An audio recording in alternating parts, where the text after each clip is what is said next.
Everyone knows that volunteering is meant to improve and support our community by giving of our time and energy to organizations that provide much needed services. However, that's not where the benefit stops. Volunteering is beneficial to the volunteer as well. Volunteers meet people, gain experience, and they make a difference. Volunteering leads you to find the joy in serving others. Our final guests, Jean Jones with AARP and Judy Rushton, Administrator and Director of the Macon County Community Volunteer Corps, join us with another Volunteering in the Valley. Hi, everybody. We're back with Volunteering in the Valley, which is the Long Branch area chapter of AARP cooperating with CVTV to help you be aware of the volunteer needs in our communities. So today we've got a guest with us who is from Macon County Health Department, and this is Judy Rushton, who is the current administrator and director of the Macon County Community Volunteer Corps. Yes. Judy, I'll let you explain about the titles and what's happening, and then I'll let you tell us about the Volunteer Corps, which I think is of particular interest to you, and how we as citizens in the area can help with that effort. Because if we ever had a catastrophe here, that would be the way to go. That's our go-to people in case of an emergency. Judy, greetings. Thank you. Thank you for having me. And that was a great introduction. That summed it up really well. But I am the administrator of the Macon County Health Department. I've been there 31 years. And there was a change several years ago after 9/11 that public health was drawn into emergency preparedness, which we never had to do before. And so one of the things that we felt strongly about in Northeast Missouri with other health departments is we needed some trained and some come in and we'll train you now volunteers to help prepare for a disaster. And it could be a minor disaster. It might be not minor, but traffic block where we had to close off part of the highway. We needed to put people up overnight. Or it could be catastrophic like Joplin and Sandy and Katrina and those things. So. Okay, tell me a little bit about the range of help that you have in the Volunteer Corps and what kind of individual volunteers you are looking for and how they would get trained. Okay. We have a variety, and I'll back up just a little bit. The Volunteer Corps, we call ourselves the Macon County Community Volunteer Corps. You can find it in other counties also. But we are a certified medical reserve corps with the National Citizen Corps. And that just means that we have some liability protection and some standards. For our volunteers, we have nurses, we have clerks, we have people that can put cones out for us, and ambulance personnel, hospital, but we have a lot of non-medical. When we do our, and we'll talk about our drive-through in a minute, but our mass dispensing, we call it, which is the drive-through flu shot clinic, we have to have people to hand someone a form and a piece of paper or take their money or tell them, go here, put your car in park, please. So anyone is welcome to come. And the training can range. You can be a volunteer where you just want to show up if we need help. We call you and you say, yes, I can come hand out papers, or I can be the nurse to help. We're going to check your license to make sure it's active. Or you can take 20 hours of CERT training, which I have my little CERT bag here. And CERT means that you're getting a little bit of CPR, first aid, how to shut off a gas valve if you need to help take care of your neighborhood or just your own house. And then search and rescue. I mean, you can be deployed, or you can just say, I want to know how to take care of myself and my family, and I want to help my neighbors. So the training can be minimal to a 20-hour class. Now, if you take the 20-hour class, you do get this really awesome backpack with emergency supplies in it, and you get a volunteer corps shirt so that when you're out doing search and rescue, they can see you, or for our drive-through traffic control. And our newest thing, we have a grant from Homeland Security, and you think, oh, it's frivolous to have a hat, but sun, and it tells who you are, so that sometimes in emergencies you get people whose say there's someone else, and this way we can identify you. And we also have a badge that we make up that says you're Macon County. There's a barcode. You're cert. You've had this training, and we're verifying who you are. That's great, because that way not only can other members of the Corps immediately identify who they can turn to if they need assistance, they're getting overwhelmed, but so can the general public coming in. You've got right at your fingertips who's who. Yeah. Who do I need to ask if I need medical assistance, if I need a place to stay, if I need bottled water, you know, somebody to direct me to the kind of help that I need. And that's some of the roles that we do. What we're doing on October 21st from 8:30 to 1 is out at the Macon County Fairgrounds. We're having a drive-through flu shot clinic, and that actually is a mass dispensing, we'll call it, exercise. So if we had to get a lot of medication to people, like during H1N1 or smallpox, this is how we're going to practice. And if you've ever been out, we're pretty efficient at it. This is our Yes. 4th or 5th year. You come in, you stay in your car. We have people direct traffic. The clerks give you the paperwork. They take your money or your insurance card. And then you go to the nurses. And then the last stop, someone is greeting you and saying, you know, have a nice day. But actually, it's a nurse who's checking you out to make sure that the driver is safe to get back on that road. Yes. Yeah, because we don't all react to shots the same. Yes. And And- it isn't always the biggest ones that Yes. don't fall Yes. hardest. But that's where we need our volunteers right now. We're trying to build a volunteer corps, but we also need people to help us at the drive-through, just to, maybe it's just to get the food, or if it's a cold day, which we've had, to take coffee around to everyone, or help with the nurses take some more supplies. Or so anyone is welcome. They can just call the health department at 660-395-4711 and ask for Judy or Mike, and we'll get them connected. Whether they want to be long-term or short-term, we can use all the help we can get. And this sounds great to me, because what you're describing here sounds like what I talk about all the time, that there is a role for everybody. Everybody has a contribution that they can make, a part to play. You may see it as a small part, but in the grand scheme of things, it's not so small if you're on the other end, if you're on the receiving end, and you are having some sort of emergency or are a part of some sort of emergency. And you won't forget those people. And if you're one of the ones who volunteers, you won't forget the experience either, because it's life-changing It is. to take part in things like that. Our oldest person is in her upper 80s. I will not tell her age.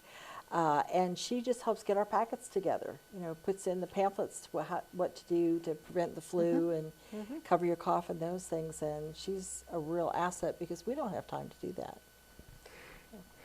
And isn't it terrific that no matter how tall or how short, how young or how old, how ambulatory or limited we are physically, that we can all find a role to play in our communities and in volunteering.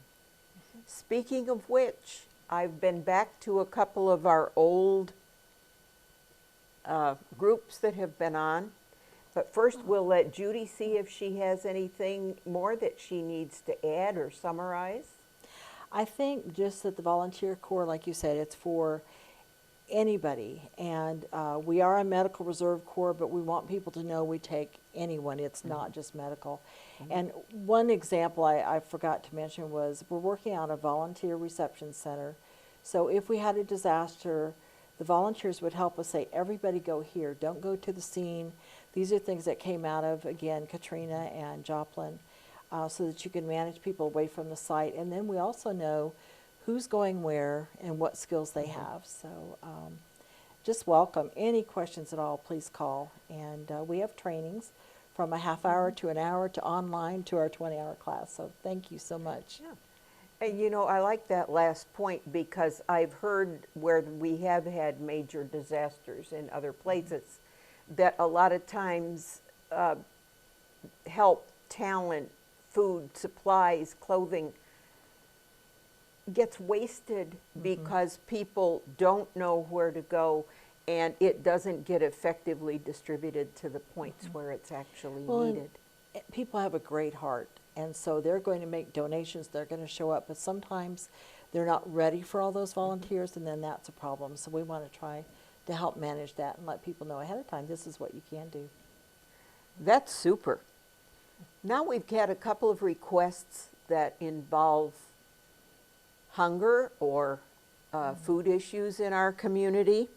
I've been back talking with some of the groups that have been on previously, and I've been talking with Christine Beers at the Senior Center, and she's telling me that Meals on Wheels is delivering quite a lot of meals, but they're almost entirely in or very close to the city of Macon itself.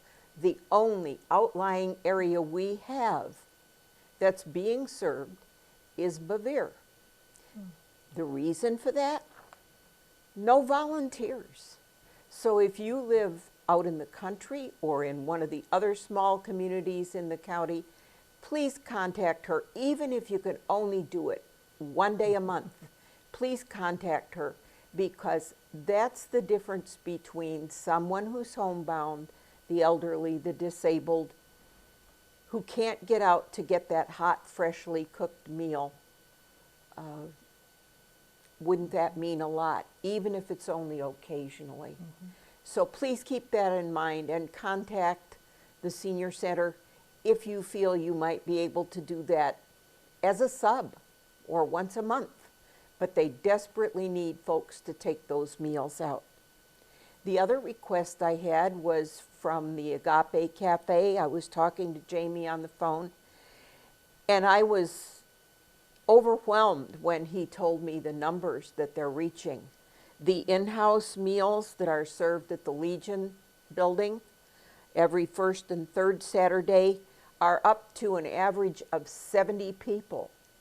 But the other need is delivering between 210 and 230 meals every Saturday of the year. That's a lot of meals.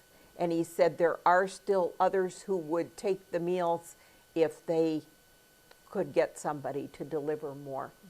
But the need there too is they don't do any planning or budgeting for a dessert. And he said if you really wanted to make somebody's day, bring by Crossroads Christian Church a package of cookies, bars, brownies, labeled for Agape Cafe, something that they can use immediately or that they can freeze if they don't need them that particular week, and that's relatively easy to dispense and serve.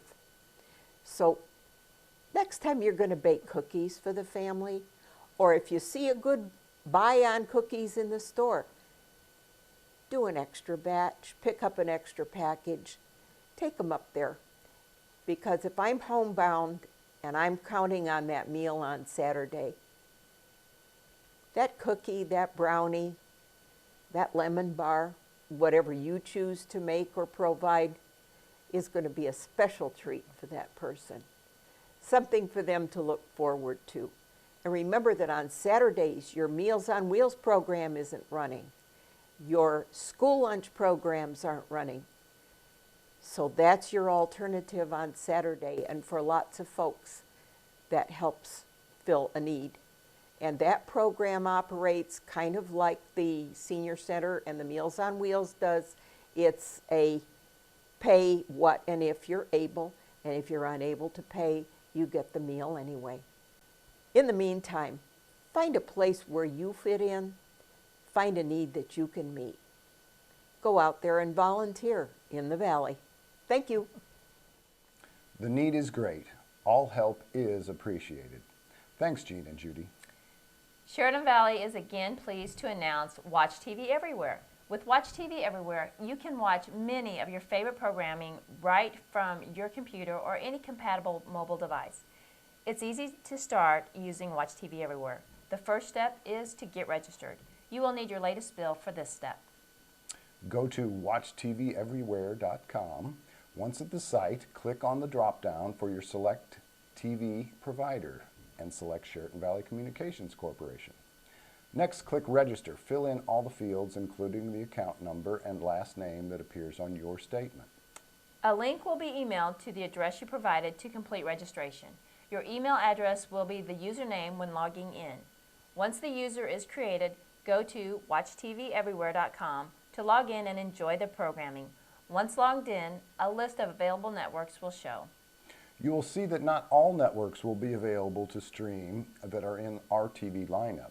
We are continuing to add networks, and some networks have decided not to participate. Best of all, though, it is free and included with your VisionNet video service through Sheraton Valley. For more information, go to our website at cvalley.net, click on the television tab, then the Watch TV Everywhere link on the left. Parent-teacher conferences are an important piece of ongoing home-school communication and family involvement. Years of research demonstrate that family involvement in education can lead to positive benefits for children, such as increased school attendance, higher academic performance, and improved attitudes about school. Parent-teacher conferences are taking place at area schools in the next week or so. Some are not scheduled times, others are not. Some are scheduled times, others are not. For Macon middle and high school students, parent-teacher conferences will be held October 20th and 22nd from 4 to 7:30 p.m. Middle school teachers will be in the high school cafeteria. High school teachers will be in their classrooms. No appointment is necessary.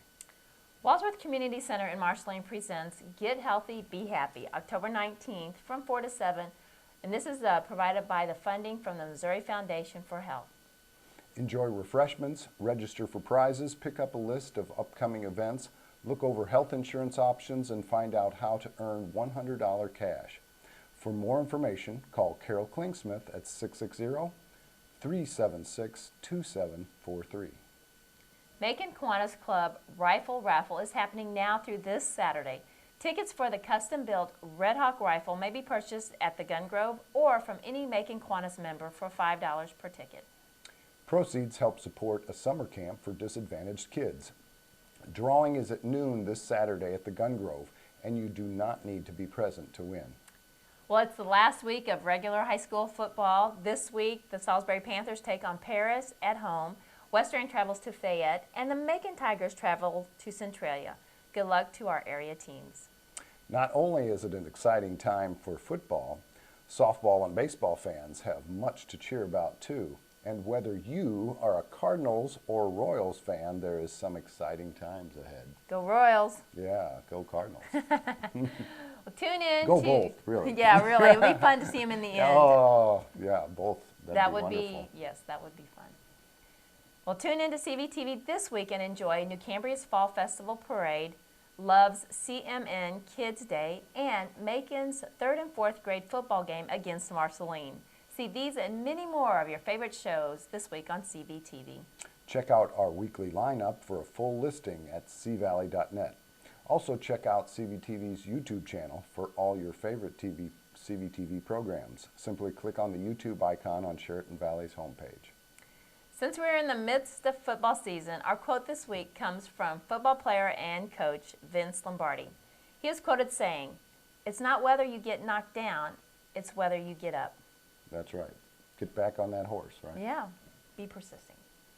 Well, that's it for now for the Sheraton Valley Channel and Tom Morrow. I'm Donna Bell, and we thank you for sharing a part of your day with us. Stay tuned. Another CVTV program is coming right up.